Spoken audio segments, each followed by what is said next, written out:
In this presentation, coronary artery disease will be discussed, which is considered to be the deadliest disease of our generation. So why should we care?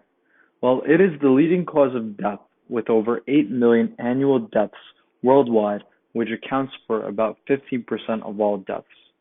In the United States alone, every 40 seconds, someone experiences a heart attack, which is caused by coronary artery disease. The prevalence of coronary artery disease increases with age, and that is why it is important to manage the risk factors early on in life. Silent ischemia is a phenomenon of coronary artery disease, which is an ischemia that does not manifest major symptoms. So you could have substantial heart muscle damage without ever experiencing any symptoms and knowing that this is actually occurring, which could lead to a heart attack without knowing that you're having this occur. So what is coronary artery disease? Well, it is a disease of the arteries that supply blood to the heart when they become rigid and narrow. When they become rigid and narrow, there is less oxygen making its way to the heart muscle tissue, which leads to numerous complications, including a heart attack.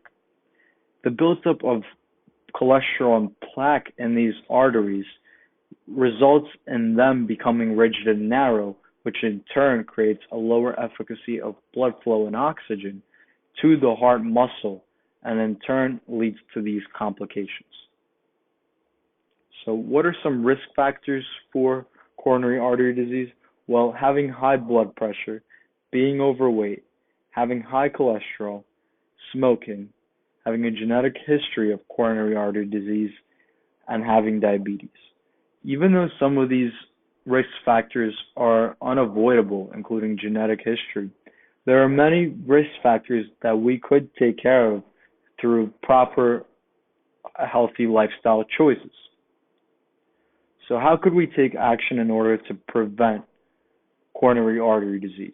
Well, through exercising regularly, avoiding smoking, prioritizing a healthy weight, eating a low sodium and low processed food diet, having alcohol consumption in moderation, and minimizing stress, which should in turn lower blood pressure.